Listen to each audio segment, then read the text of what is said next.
Have, do, or be anything you want if you controlled your mind. You can change your thinking. One way to look at this is the thoughts you're having right now are primarily negative. So that's the first thing to notice. Your thoughts are primarily negative. The second one is you're not your thoughts.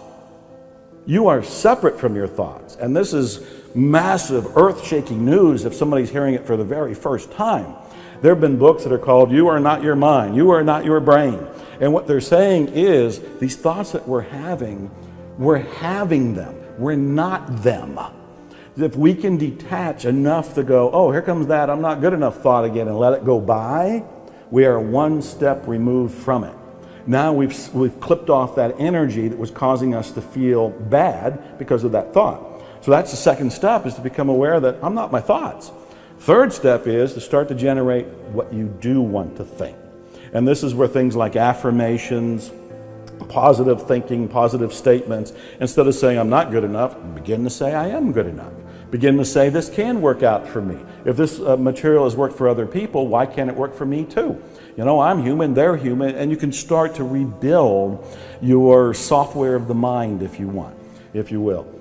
And these are all elements. And then there's, we can get into details like what you're going to tend to bring into your life are things that you think about a lot. Most people think about the things they're afraid of, the things that they're worried about.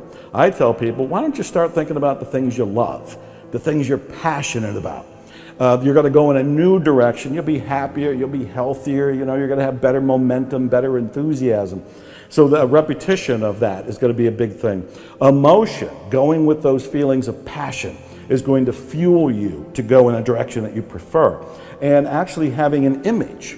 And the image could be a graphical representation of what you want. It could be a house, it could be a car, it could be a job, it could be a pile of money, it could be spiritual awakening, whatever you can do.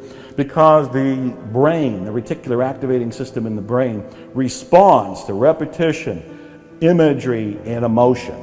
So all of this is in the direction of, it's like a condensed course on how to redirect your life, but becoming aware that you're not your thoughts, those negative thoughts, you can let them go. You can start to create new thoughts. You can actually aim where you want to go by choosing what you want, getting an image of what you want, fueling it with passion and love, and then you can start to create it almost organically and automatically. And why as humans do we tend not to do that?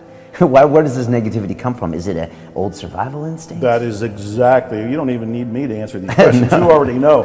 It is an old survival instinct. What we're on alert for, we're hardwired for it. We're on alert for danger.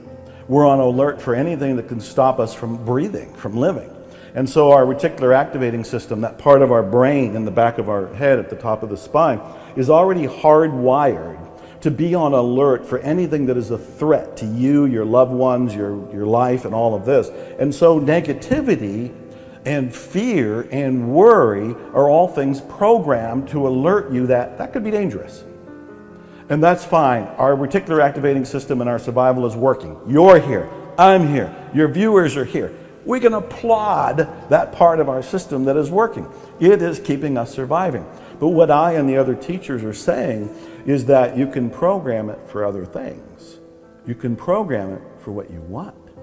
So if you do want more wealth, or you want the romance, or you want the health, or you want the house, or the job, or a spiritual awakening, or fill in the blank, you follow the same principles that have been used to keep you surviving, but you use it for these things that you would like to have, do, or be in your life. Okay. Talk to me about imagery, because this is interesting.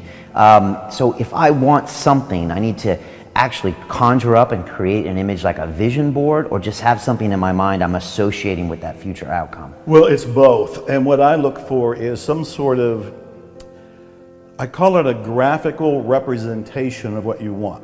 And a vision board is a very popular way of doing it, because a vision board is pretty much like a big poster board, and people have cut out pictures of what they want. So I had a ride over here in a Mercedes. So if I wanted a Mercedes, I might go on Google and conjure up a bunch of different, search for a bunch of different images, find one that really makes me excited, print it, cut it out, and put it on the vision board. And if there was a particular house, like you lived in San Diego at one point, there's some wonderful mansions and old style Mediterranean homes near the water.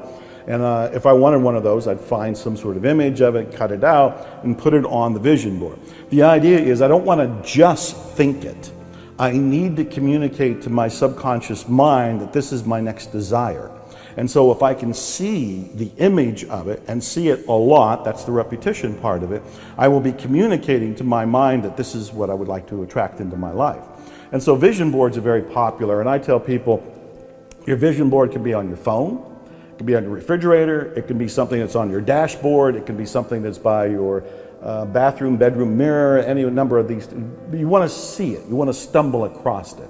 So it's not just thinking about it, because your mind can just go off in a different direction and bring you a different image. You need to be reminded of it. You want to put that up there and say, there's that house, there's that car, there's that bank account, whatever it happens to be. Okay. And should I have different images for different parts of my goals, like a house maybe, or certain thing in my business, or certain thing for my relationships, or my body, or? Yeah, that is a great question. There's mixed information on that. My own view is focus on one thing at a time.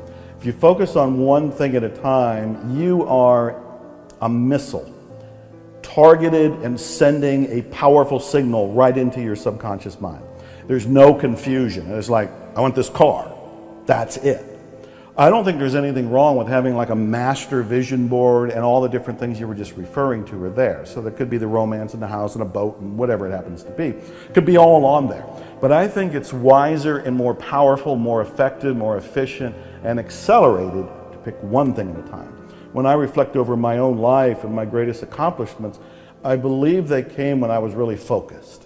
When I said, I'm writing this book, or I'm recording this music, or I'm going after this car, or I want this kind of awakening, and that was the primary focus, I would get it fast. His mind is only operating from previous programming. And the previous programming for virtually everybody is about lack and limitation, fear, worry, survival. Naturally so. That we're just trying to live here on the planet. But what I and other people are saying is, look, you can not only survive, you can thrive, you can prosper, you can have an exhilarating life. You just have to do a little work. And the little work is about looking at your beliefs, because my rule of thumb is you change your beliefs, you get a different reality.